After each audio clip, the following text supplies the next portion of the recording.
Hi friends, my name is Charity-Mika and I am the art education professor here at Emporia State University, and here I am in my classroom at ESU, and this is the art education classroom where I have the privilege of teaching pre-service art teachers. And today we're going to do something fun. We're going to do some ice dyeing. I learned this technique for ice dyeing about a year ago when I went on an artist retreat from a fiber artist named Caroline Day. Little shout out to Caroline Day. She is great. Before that, I've done some shibori dyeing and I did tie dyeing, and this is just a fun new technique. And it's super easy to do. I think the students really love it. So in the last year since I went to the workshop, I've done this program with my art ed students, like in an art club, and then I've done some projects for myself. So I wanted to show you a little bit of the difference of them. So this is a shirt, just a t-shirt from Walmart that I ice dyed. So you can see it has a really nice watercolor pattern on it. So I also used my Cricut to do a little iron-on cutouts on it to really personalize it. Here is another one that I just did, a little workout tank top. So you can see again a fun kind of watercolor effect. Today what I was going to ice dye was a white piece of fabric that then I'm going to cut into napkins for my kitchen, and I also have a gray shirt here, a Love is Love gray shirt that has a stain on it, and so I'm going to add a little bit more of a darker sort of look to it. Let's get started.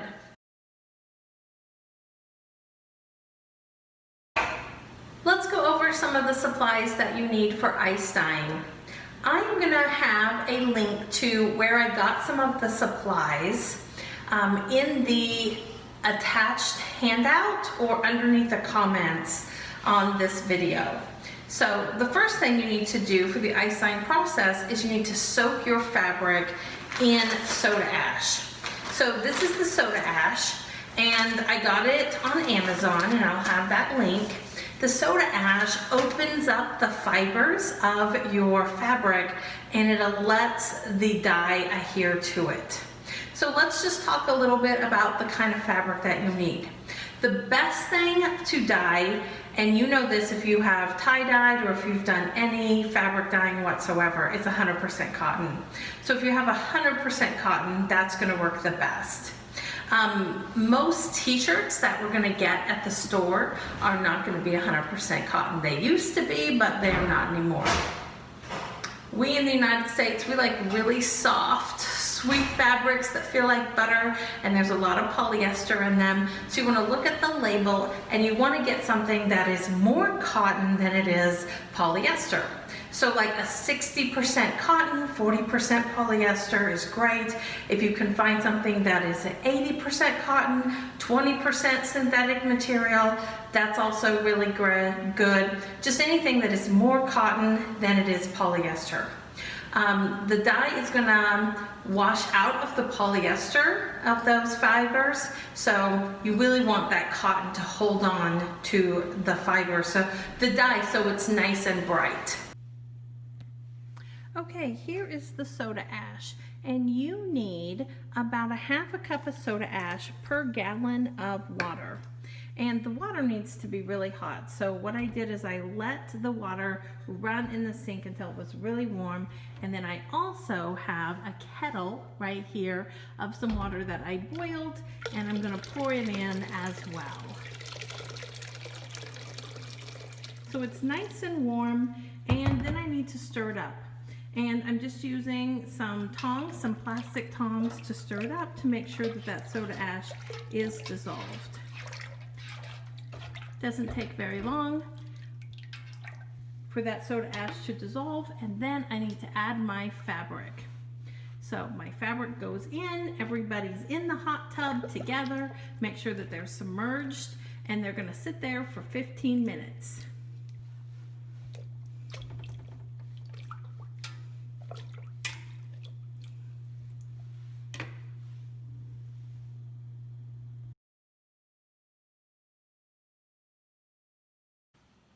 For this next step, you are definitely going to want to wear gloves for two reasons. One, the soda ash that you're going to get your fabric out of the soda ash has a tendency to burn your skin, and you don't want that.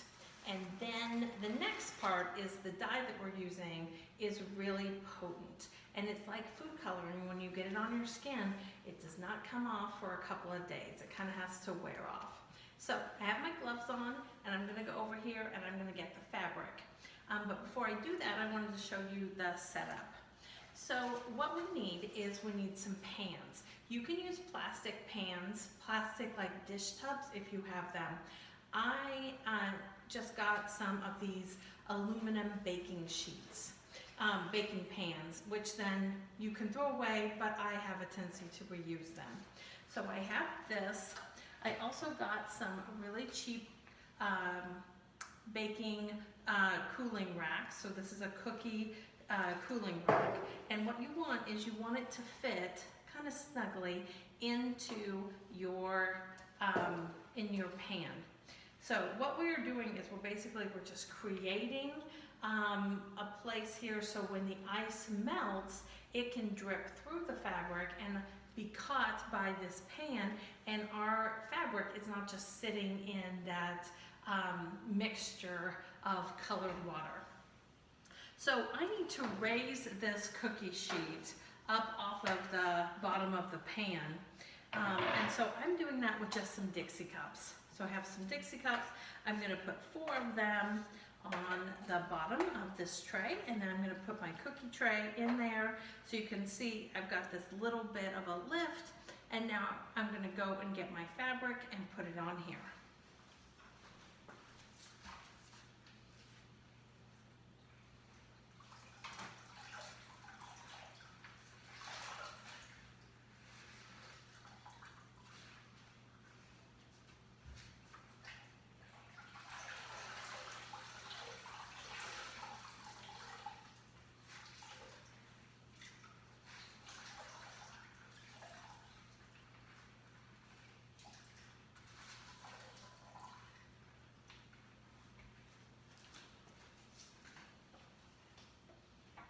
I got my fabric out of that hot water, and I used the plastic tongs to reach in there and get my fabric, and then I just wring it out really good.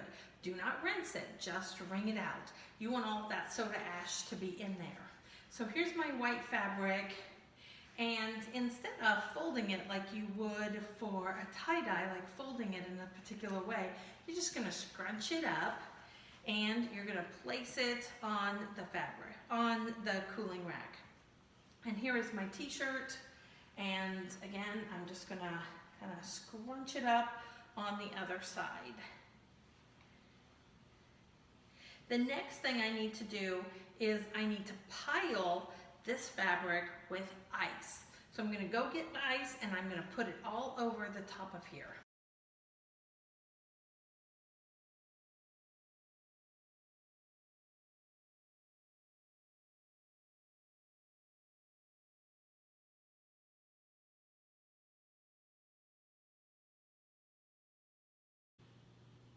Our next step in the process is that we're actually going to sprinkle the Procreon dye onto the ice. So here is the Procreon dye, and I will have a link to it in the handout. What I like about this is it's a dry powder, and you're going to sprinkle it on top of the ice, and as the ice melts, it slowly soaks into the fabric. And because the ice is melting all the way through the fabric, it's actually going to soak from the top to the bottom, and then it's going to drip into the bottom of the pan. This Procreon dye is really, really potent. I absolutely love it. It's got great, bright, vivid colors. It's definitely not like your normal RIT dye. You can get a set of them, and I have used the set that I'm going to link to in Amazon. I have used it for 3 or 4 parties of 10 or more people, and I haven't run out of them yet because they're really, really potent. You only need a little bit. You actually need about a tablespoon, one of these tablespoons per yard of fabric. And a t-shirt, you can get 2 t-shirts out of a yard of fabric. If they're really tiny, you can get 3 t-shirts out of a yard of fabric. And then if you're using different colors, kind of remember that, like you need that total, not that per each color. So what I'm going to do is the white fabric that I put on here, I have 4 different colors. And I want you to think about color theory. That is so important. Because if you have all of your colors, remember, they make brown. And any complementary colors that are across from each other on the color wheel are also going to make a brown. I think analogous colors work the best for this project. So those are colors that are next to each other on the color wheel. So it could be yellow, green, and blue. So we have yellow and blue, which is our primary colors, and then secondary color that they make, which is green. In the t-shirts that I showed you, one of them was like a fuchsia color, which is a red, and then a turquoise, which is a blue, and then a wine, which is the purple. So it was basically red, blue, and purple, analogous next to each other on the color wheel. The other like tank top that I showed you at the very beginning of this video, it was yellow, lime green, and green. So a kind of a smaller grouping. What I'm going to do here is that I picked out 4 different colors for my white fabric. So I picked out fuchsia and hot pink, ecru, and magenta. So I'm staying within like a pink purple sort of family. And for the gray shirt, I am using some black on it. So what I'm going to do is I'm going to sprinkle, and then we're going to set and watch the ice melt.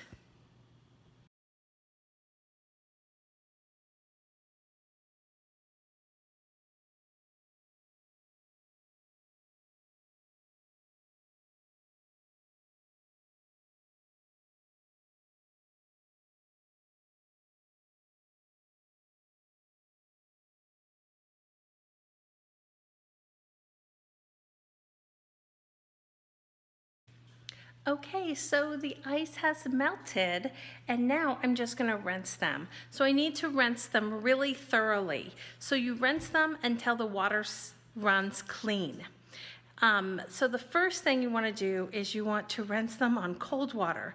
So rinse until the water runs clean, then move it up to warm water, rinse until the water runs clean, and then warm it up to hot water, as hot as your hands can stand. Rinse until the water runs clean. Then I usually wash them all by themselves in a load with nothing else.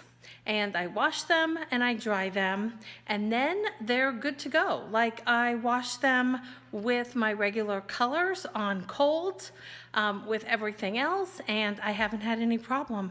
So good luck. I hope that you really like the ice dyeing technique and it works out for you.